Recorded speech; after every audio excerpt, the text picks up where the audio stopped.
नमस्कार, दिन भर की बड़ी खबरों में आपका स्वागत है। मैं हूं अनामिका। आज की ताजा ब्रेकिंग बुलेटिन न्यूज, देश दुनिया के हर अहम अपडेट के लिए बने रहिए हमारे साथ। तो चलिए अब चलते हैं आज की बड़ी खबरों की तरफ। दिल्ली में आई इंपैक्ट समिट के दौरान यूथ कांग्रेस कार्यकर्ताओं ने टी शर्ट उतारकर प्रधानमंत्री नरेंद्र मोदी के खिलाफ नारेबाजी की। इंडियन नेशनल कांग्रेस ने इस प्रदर्शन का बचाव किया, जबकि भारतीय जनता पार्टी ने इसे देश की छवि खराब करने वाला बताया।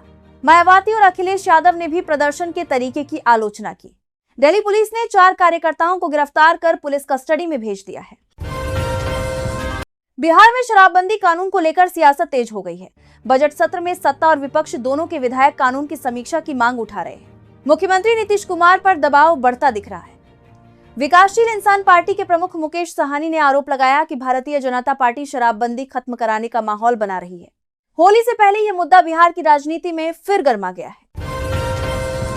योगी आदित्यनाथ ने यूपी के किसानों को बड़ी राहत दी है। 2.5 लाख से अधिक किसानों और परिवारों के खातों में 460 करोड़ रुपए ट्रांसफर किए गए। प्रधानमंत्री फसल बीमा योजना के तहत 2.51 लाख किसानों को 285 करोड़ रुपए मुआवजा मिला, जबकि मुख्यमंत्री कृषक दुर्घटना कल्याण योजना में 3500 परिवारों को 175 करोड़ रुपए की सहायता दी गई। सरकार ने कहा, आपदा में किसानों के साथ पूरी मजबूती से खड़ी है। असम दौरे पर प्रियंका गांधी वाड्रा ने गौरव गोगोई पर लगाए गए पाकिस्तान लिंक के आरोपों को गलत राजनीति बताया। उन्होंने कहा कि किसी नेता के परिवार और बच्चों को इस तरह घसीटना ठीक नहीं है। इससे में ही करोड़, सी में ही से में धरण के बाद परिवार। वहीं मुख्यमंत्री हिमंत बिस्वा शर्मा पर निशाना साधते हुए उन्होंने कहा कि उन्हें पुराने आरोपों के बजाय विकास और रोजगार जैसे मुद्दों पर ध्यान देना चाहिए। बयान के बाद असम की राजनीति गर्मा गई है। गोवा में जमीन उपयोग बदलाव के विरोध में बड़ा बवाल हो गया। रेवोल्यूशनरी गोवा पार्टी के विधायक वीरेश बोरकर को पुलिस ने नगर एवं ग्राम नियोजन विभाग के दफ्तर से जबरन घसीटकर बाहर निकाला। पालिम सिरिदाव गांव की 84,000 वर्ग मीटर जमीन को बस्ती क्षेत्र में बदलने के फैसले के खिलाफ ग्रामीण रात भर धरने पर थे। विधायक ने पुलिस पर दुर्व्यवहार का आरोप लगाते हुए विशेषाधिकार हनन नोटिस दिया है, जबकि मंत्री ने आदेश रद्द करने से इनकार कर दिया। बजट सत्र से पहले मामला गर्मा गया है। उत्तर प्रदेश के नोएडा में सेमीकंडक्टर मिशन लॉन्च हुआ। प्रधानमंत्री नरेंद्र मोदी ने कहा कि नोएडा सेमीकंडक्टर का पावर हाउस बनेगा। HCL और फॉक्सकॉन की नई फैक्ट्री से भारत चिप निर्माण में आत्मनिर्भर बनेगा।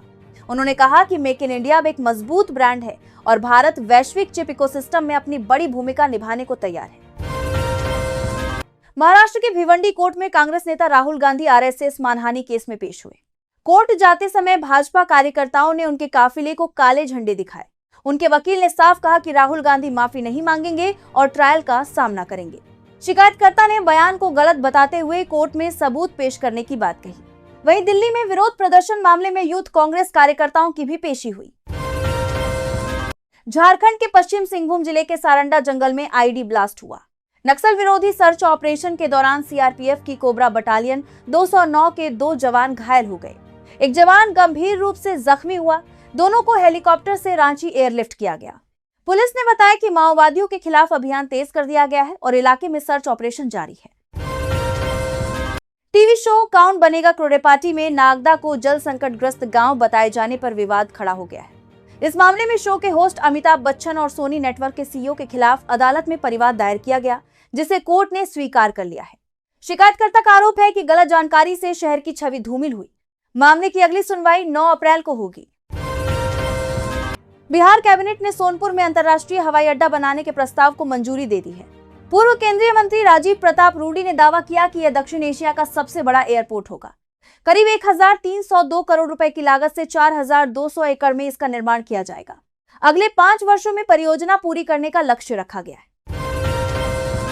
उत्तर प्रदेश के कासगंज जिले के अमापुर थाना क्षेत्र में एक ही परिवार के 5 लोगों की संदिग्ध मौत से हड़कंप मच गया। घर के अंदर पिता फंदे से लटका मिला, जबकि पत्नी और 3 बच्चों के शव बरामद हुए। पुलिस मौके पर पहुंचकर जांच में जुटी है। शुरुआती आशंका पारिवारिक विवाद या आर्थिक तंगी की जताई जा रही है। हालांकि असली कारण जांच के बाद ही स्पष्ट होगा। राजस्थान के जोधपुर के सूरसागर क्षेत्र में शादी से कुछ घंटे पहले 2 सगी बहनों ने जहरीला पदार्थ खाकर जान दे दी। घर में बारात आने की तैयारी थी, लेकिन खुशियां मातम में बदल गई। दोनों बहनें पेशे से शिक्षिका थी। प्रारंभिक जानकारी में पारिवारिक दबाव की बात सामने आ रही है। पुलिस मामले की जांच में जुटी है। दिल्ली के रोहिणी सेक्टर 23 में मोबाइल लूट के दौरान 2 बदमाशों ने चाकू से हमला कर दिया। हमले में एक व्यक्ति की मौत हो गई, जबकि दूसरा गंभीर रूप से घायल है। पुलिस ने तेजी से कार्रवाई करते हुए आरोपी रोहित और दुर्गेश को गिरफ्तार कर लिया। उनके पास से वारदात में इस्तेमाल चाकू, स्कूटर और लूटा गया मोबाइल बरामद हुआ है। नरेंद्र मोदी 22 फरवरी को मेरठ के 90 मिनट के दौरे पर रहेंगे। दोपहर 1 बजे मेरठ साउथ स्टेशन से मोहिउद्दीनपुर जनसभा स्थल पहुंचेंगे, जहां नमो भारत विस्तार और मेरठ मेट्रो का उद्घाटन करेंगे और सभा को संबोधित करेंगे। 1:50 बजे हेलीपैड से नई दिल्ली रवाना होंगे। सुरक्षा के 3 स्तरों में 100 से अधिक जवान तैनात रहेंगे। उत्तर प्रदेश सरकार ने मिशन कर्मयोगी के तहत बड़ा फैसला लिया है। राज्य के 63 विभागों के 17 लाख से अधिक अधिकारियों और कर्मचारियों के लिए एआई कोर्स अनिवार्य कर दिया गया है। एआई का परिचय कोर्स पूरा करना जरूरी होगा, वरना विभागीय कार्रवाई होगी। सरकार ने प्रशिक्षण लागू कराने के लिए एक क्षमता निर्माण आयोग भी गठित किया है। बेसिस लेके आया था कि एलएसी सेनी एक आर बो भी बर, ताकि प्रशासन को स्मार्ट और डिजिटल बनाया जा सके।